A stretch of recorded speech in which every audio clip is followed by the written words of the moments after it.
साथ ही साथ SC ST OBC minorities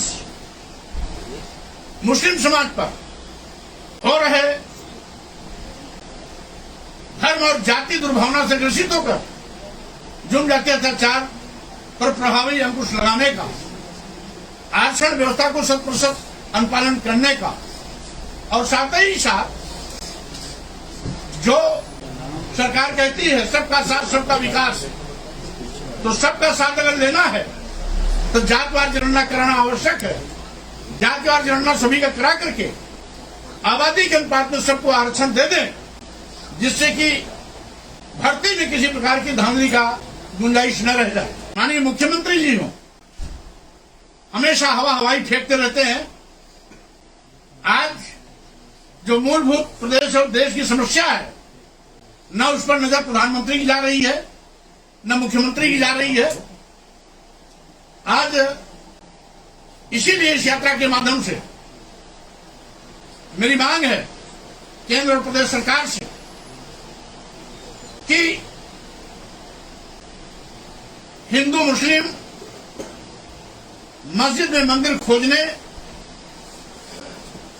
और औरंगजेब के प्रकरण उछालने से समस्याओं का निदान नहीं होना है।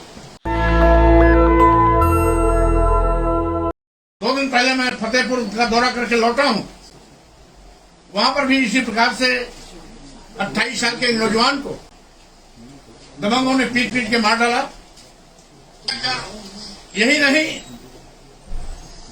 आजमगढ़ में एक नौजवान की पुलिस कस्टडी में हत्या हुई और घटना को दिखाया गया पैजामे के नारे से उसने फांसी लगा लिया।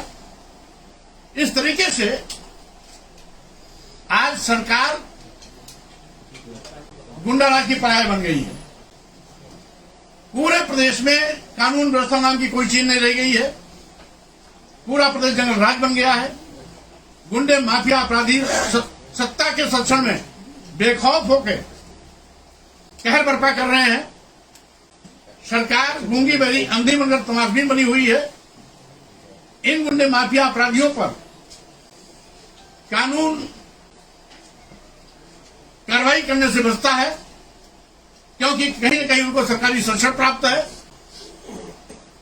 और माननीय मुख्यमंत्री जी हो हमेशा हवाई फेंकते रहते हैं। आज जो मूलभूत प्रदेश और देश की समस्या है, न उस पर नजर प्रधानमंत्री की जा रही है, न मुख्यमंत्री की जा रही है। आज इसीलिए इस यात्रा के माध्यम से मेरी मांग है केंद्र और प्रदेश सरकार से कि हिंदू मुस्लिम मस्जिद में मंदिर खोजने और औरंगजेब के प्रकरण उछालने से समस्याओं का निदान नहीं होना है। लगातार माननीय मुख्यमंत्री जी जैसे लगता है इस क्षेत्र में पीएचडी करके आए हैं। वो जब देखिए सोते उठते जागते बैठते हमेशा हिंदू मुस्लिम मस्जिद मंदिर, कभी बाबर की औलाद कभी औरंगजेब आदि आदि कह करके देश की जनता की आंख में धूल झोंकने का काम कर रहे हैं।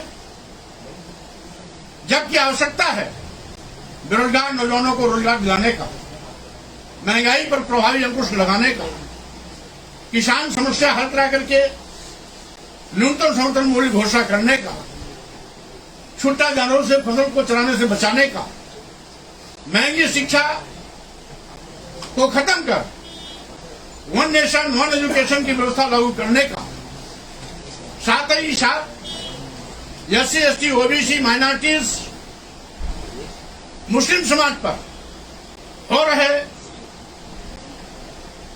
धर्म और जाति दुर्भावना से ग्रसित होकर जुर्म जाति अत्याचार पर प्रभावी अंकुश लगाने का, आरक्षण व्यवस्था को 100% अनुपालन करने का और साथ ही साथ जो सरकार कहती है सबका साथ सबका विकास, तो सबका साथ अगर लेना है तो जातवार जनगणना कराना आवश्यक है।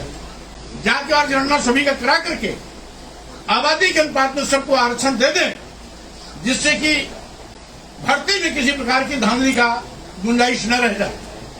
इसी के साथ ही साथ जब भी चुनाव होते हैं, उपचुनाव हो या आम चुनाव, ईवीएम पर उंगली उठती है। तो अगर ईवीएम पर उंगली उठती है, लोकतंत्र पर उंगली उठती है, तो स्वाभाविक रूप से निर्वाचन आयोग और भारत सरकार को इस पर पहल करनी चाहिए कि जहां से ईवीएम की शुरुआत हुई, जब उन वेस्टर्न कंट्रीज में ईवीएम को लोगों ने बाय बाय टाटा कर लिया और बैलेट पेपर के माध्यम से वोटिंग सिस्टम शुरू कर दिया, तो यहां पर भी ईवीएम से मुक्ति दिलाकर बैलेट पेपर के माध्यम से वोटिंग करना चाहिए। इन सारी मांगों को लेकर के ये यात्रा हमारी प्रदेश में लगातार चल रही है और आज दूसरे तीसरे चरण की कार्यक्रम की जानकारी भी मैं आपके माध्यम से पूरे प्रदेशवासियों को दे रहा हूं। साथ ही साथ हमारी एक मांग और भी है कि आज जो श्रम का शोषण हो रहा है, 8 घंटे कड़ी मेहनत के बावजूद graduate, post graduate, BTech, BBA, MBA तमाम लड़के 8,000, 10,000, 12,000 पर नौकरी करने के लिए मजबूर हैं। उनको सरकारी कर्मी घोषित कर पूर्णकालिक वेतन दिया जाए। साथ ही साथ मानदेय पे काम करने वाले आशा बहुए, आंगनबाड़ी कार्यकर्ती, सहायिका, शिक्षा मित्र, पंचायत मित्र आदि को सरकारी कर्मी घोषित कर इनको भी गवर्नमेंट एम्प्लॉई की भांति पूर्ण वेतन का भुगतान सुनिश्चित किया जाए। इन सभी मांगों को लेकर के अब कल से मेरी दूसरी यात्रा शुरू होने जा रही है और उसी कंटिन्यूएशन में 10 से लेकर के 14 तक कानपुर मंडल और आंशिक आगरा मंडल के जिलों का भी भ्रमण प्रस्तावित है।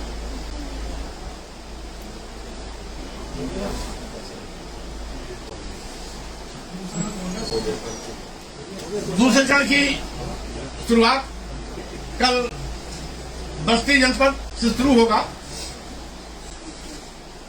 उसके बाद खलियाबाद, फिर सिद्धार्थनगर, फिर महाराजगंज और उसी क्रम में पूर्व निर्धारित कार्यक्रम के कारण मैंने 2 दिन के दौरे में गैप किया है। फिर 7 तारीख से गोरखपुर, देवरिया, गौरी बाजार, हाटा होते हुए कुशीनगर और 8-9 में कुशीनगर के सभी जिले विधानसभाओं के भ्रमण कार्यक्रम और फिर उसके बाद 10 से लगातार कानपुर के कन्नौज, फर्रुखाबाद, मैनपुरी, इटावा, औरैया, कानपुर देहात और कानपुर नगर के सभी जिलों में तीसरे चरण की यात्रा की जाएगी। सर, वक्त संशोधन बिल कल सरकार पेश करने वाली है लोकसभा में, किस तरह आप देखें? भारतीय जनता पार्टी समर्थन में वक्त बिल के ये संशोधन वक्त प्रॉपर्टी के खिलाफ जो सरकार लाने जा रही है, ये कहीं न कहीं सरकार का दुराग्रहपूर्ण निर्णय है। अभी तक जिस तरीके से वक्फ बोर्ड काम करता रहा है, उसको पूर्व की भांति यथावत काम करते रहने दिया जाना चाहिए। सरकार इस बिल को लाकर के वक्फ बोर्ड की संपत्तियों को कहीं न कहीं अपने दुरुपयोग करने, मनमाने तरीके से उसको बेजा इस्तेमाल करने के दुरुपयोग की पूरी संभावनाएं हैं। इसलिए भारतीय जनता पार्टी सरकार के इस संशोधन बिल का विरोध करती है और साथ ही साथ जो वक्फ बोर्ड का पूर्व का उसके क्रियाकलाप है, उसको यथावत बनाए रखने की मांग भी करती है। सर मुख्यमंत्री जी ने एक ब्रॉडकास्ट में कहा है कि ताजियों का साइज छोटा हो, जिससे मुस्लिम समुदाय में काफी नाराजगी है। माननीय मुख्यमंत्री जी की बोली भाषा मुख्यमंत्री जैसे महत्वपूर्ण पद की गरिमा के विपरीत है। हर धर्म के लोग अपने धर्म को अपने तौर तरीके से मनाते हैं। मुख्यमंत्री और प्रधानमंत्री की गाइडलाइन अगर कहीं आती है तो धर्म विशेष पर हस्तक्षेप माना जाता है। अगर माननीय मुख्यमंत्री जी को केवल ताजिए पर निगाह जाती है, नमाज मस्जिद में नमाज पढ़ने पर उनका ध्यान जाता है, तो अगर तमाम कुरीतियां उनके अपने धर्म विशेष में हैं, उस पर क्यों नहीं बोलते हैं? इसलिए किसी धर्म विशेष के क्रियाकलाप में हस्तक्षेप करना हम समझते हैं यह कहीं न कहीं दुराग्रहपूर्ण निर्णय है। सरकार को ऐसे निर्णयों से बचना चाहिए।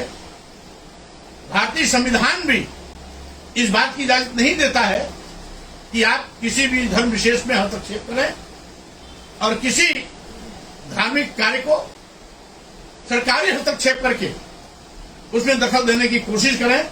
यह संविधान भी इजाजत नहीं देता। नेशनल दस्तक की आपसे गुजारिश है कि अगर इसको बचाना चाहते हैं तो नेशनल दस्तक को सब्सक्राइब करने के लिए रेड कलर के सब्सक्राइब बटन को दबाएं, फिर बेल आइकन की घंटी दबाएं। नेशनल दस्तक को बचाने के लिए बहुत जरूरी है कि हर खबर को शेयर करें, लाइक करें, कमेंट जरूर करें।